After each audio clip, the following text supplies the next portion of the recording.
In questa nuova serie scopriremo la storia dell'espresso dalle origini a oggi. Faremo un tour completo del MUMAC Museo di Milano con Enrico Maltoni, il più grande collezionista di macchine da caffè d'epoca al mondo. Buongiorno. Ciao Enrico! Buongiorno, benvenuto al MUMAC.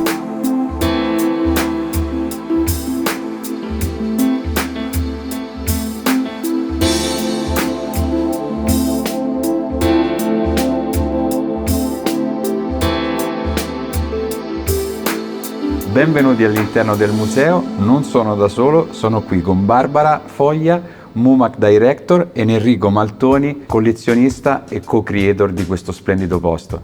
Barbara, come nasce questo museo? Il museo nasce nel 2012 in occasione del centenario della nascita dell'azienda, che vede le sue origini proprio nel 1912 a Milano, in centro, in via Caminadella. Negli anni 60 si trasferisce a Binasco per esigenze di maggiori spazi per la produzione. Nel 2012, in occasione del centenario, la proprietà, la famiglia Cimbali, ancora attualmente all'interno dell'azienda, con la terza e quarta generazione compresenti, decidono di dare vita a questo luogo. Questo luogo che vuole essere qualcosa di più di un museo d'impresa, perché in realtà non narra solo la storia dei principali brand dell'azienda, cioè la Cimbali e Faema in primis, ma in realtà racconta tutto un intero settore del Made in Italy attraverso i brand e i marchi che ne hanno costituito le pietre miliari. E l'azienda decide di creare il proprio museo all'interno del suo headquarter. Qui siamo proprio all'interno dell'headquarter di Cimbali Group e questo luogo era un magazzino ricambi che è stato proprio trasformato in museo. Enrico, invece, quando inizia per te la collaborazione con il museo? Tutto inizia circa qualche anno prima. Mi sono incontrato con il presidente Maurizio Cimbali ad una mia mostra che avevo portato a Parma, e in quel giorno abbiamo iniziato un po' prima naturalmente a conoscerci, a scambiare informazioni storiche riguardo un po' tutto il processo della macchina per il caffè, i suoi brevetti e le sue grandi invenzioni. E poi un giorno, un secondo incontro, un terzo incontro, alle porte del 2010 abbiamo iniziato questa bellissima avventura del progetto del Museo delle Macchine per il Caffè. E lì nasce questo capolavoro. Allora, intanto vi ringrazio. Grazie Barbara, a te. noi ci rincontriamo negli anni 60 e nella Contemporary Room. Perfetto. Mentre Enrico ci facciamo una passeggiata, proprio un percorso storico di arte, storia, ma soprattutto della tecnologia, delle macchine del caffè e di questo bellissimo mondo del collezionismo. Ma prima partiamo dalle origini.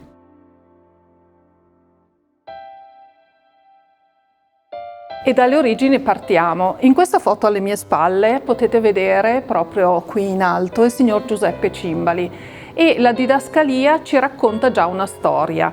Ci dice che nell'anno 1905 il signor Giuseppe stava già lavorando in questo settore, tant'è che la scritta ci dice macchine destinate all'esposizione dell'anno 1906 per la ditta Pavoni.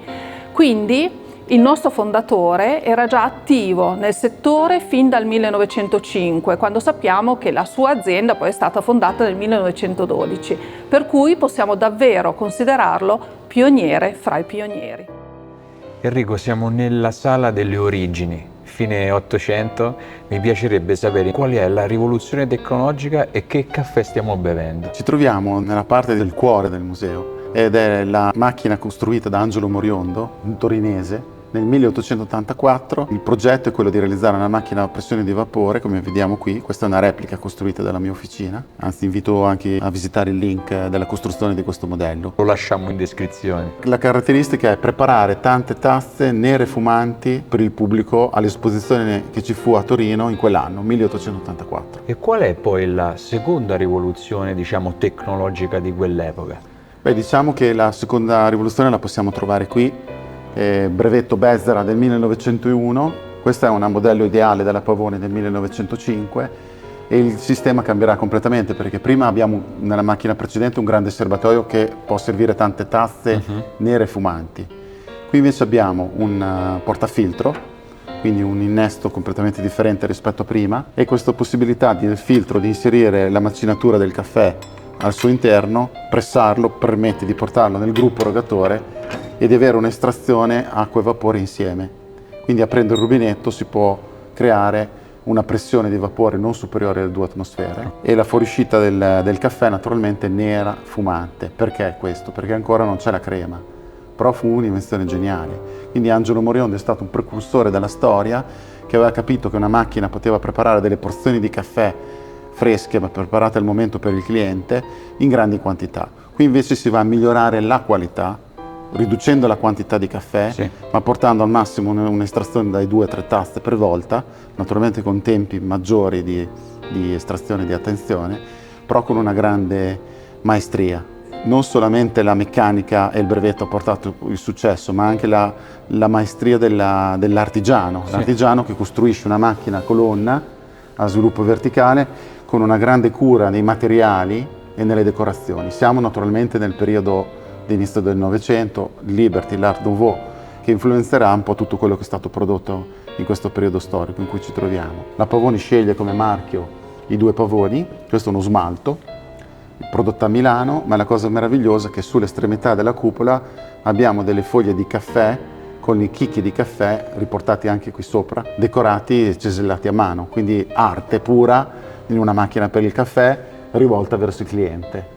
In che contesto troviamo questa macchina? In un bar, albergo, ristorante? Ecco, la ricerca che abbiamo fatto qui al MUMAC, grazie anche al nostro archivio, è stata quella di cercare di ricostruire un po' il percorso di queste macchine per il caffè. Naturalmente solamente le grandi città più importanti potevano permetterselo, Certo. piccoli paesi ancora inferiori a 8-9 mila abitanti non avevano una macchina per il caffè. Questa in particolare l'ho trovata in un deposito a Mira, vicino a Venezia, dai gestori che hanno portato avanti per 2 generazioni il caffè Quadri in piazza San Marco, Venezia, che è uno dei caffè più importanti, più storici dopo il Florian, che è stato il primo caffè in Italia a proporre il caffè. Quindi è una macchina di lunga storia e la fortuna che lo stato di conservazione è eccellente perché non è mai stata restaurata. C'è ancora il piccolo segno della tazzina nel basamento del piattino e questa piccola parti così leggermente ossidate è semplicemente un po' lo sbalzo di temperatura che ha portato un po' di ossido, ma leggero. Ce l'abbiamo in stato quasi originale. Io direi al 100% originale. Veramente un design affascinante, ma cosa mi affascina molto è anche vedere il contesto, come era un bar, e mi piacerebbe magari raccontare qualche dettaglio. Andiamo a preparare un caffè nel bar del 1920. Pronti? Allora, siamo dietro un bancone del 1915. Sì, questo è un banco che proviene dal Piemonte, da una città che si chiama Gattinara, dove fra l'altro c'è un famoso vitigno autoctono che viene riportato all'esterno di questo banco come decorazione. Naturalmente lo stile è Liberty e abbiamo proprio pensato qui al MUMAC di ricostruire un ambiente originale con tutti gli oggetti per lavorare nel 1920. Quindi queste bottiglie di soda, tutta la liquoristica. Noto addirittura che c'era già un blender, quindi si creavano già delle bevande. Esatto, i primi frullati. Questa è una zuccheriera meravigliosa, decorata sempre con foglie di caffè Bellissimo. e chicchi di caffè in bronzo. Sai cosa mi impressiona, ma in maniera positiva, di queste macchine? Te lo dicevo prima, i dettagli, ma veramente rifiniti uno dopo l'altro. Anche nella macchina precedente c'è ogni foglia di caffè, ogni ciliegia. Assolutamente, ogni oggetto, ogni macchina, anche un portafiltro, un rubinetto ha sempre una decorazione. Questa è una grandissima macchina per il caffè a colonna con una caldaia da 50 litri, marca Condor, costruita a Torino, e ho ritrovato circa 10 anni fa in periferia a Parigi, in un piccolo paese dove chi me l'ha venduta sicuramente in famiglia avevano un gestore di un locale importante in centro a Parigi. Ok. Quindi lo stato di conservazione è eccellente, 4 gruppi, quindi è molto importante, molto grande come macchina. E devo dirti questo, che la nostra ricerca ci ha portato a scoprire che chi sta dietro la macchina per il caffè ancora non si chiamava barista in questa epoca degli anni 20, ma si chiamava macchinista. Quindi in questo momento io sono dietro la macchina, sono un macchinista perché devo controllare la temperatura di pressione, la regolazione della fiamma del benzocarburo, che sarebbe il gas, controllare che tutto vada al meglio per estrarre un caffè, una tazzina, che però naturalmente questa tazzina prima di arrivare sotto la portafiltro della macchina ha un lungo percorso. Ovviamente. E infatti c'è una curiosità, si parla sempre di macchine da caffè, Ma invece il macina-dosatore, in questo caso, come veniva macinato o poi erogato Sì, la polvere? nell'inizio sempre dei primi anni 20-30, stiamo parlando dei primi del Novecento, il macina caffè non c'è mai presente sul banco, arriverà dopo, Ok. perché era rumoroso, creava disturbo alla clientela.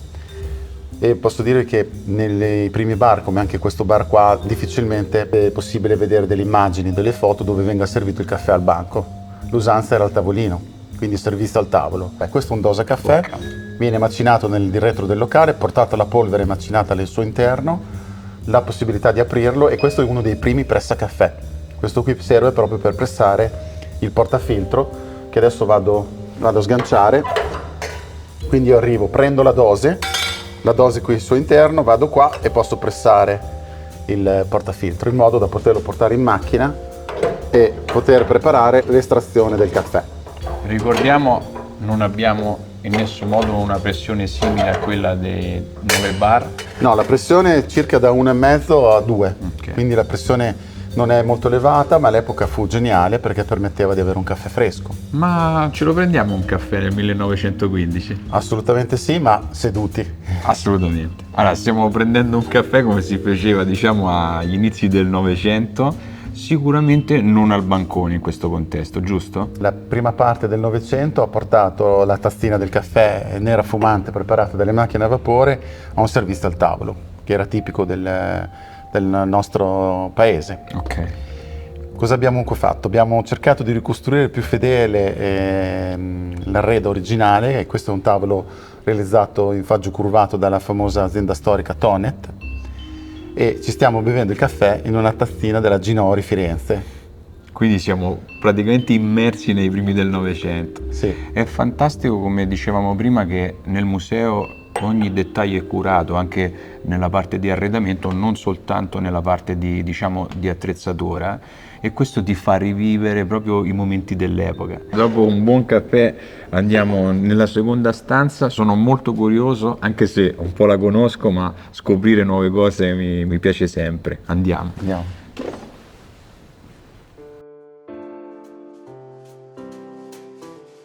Qui siamo in un'epoca anche di design completamente diversa. Sì, il periodo razionalista, detto Littorio.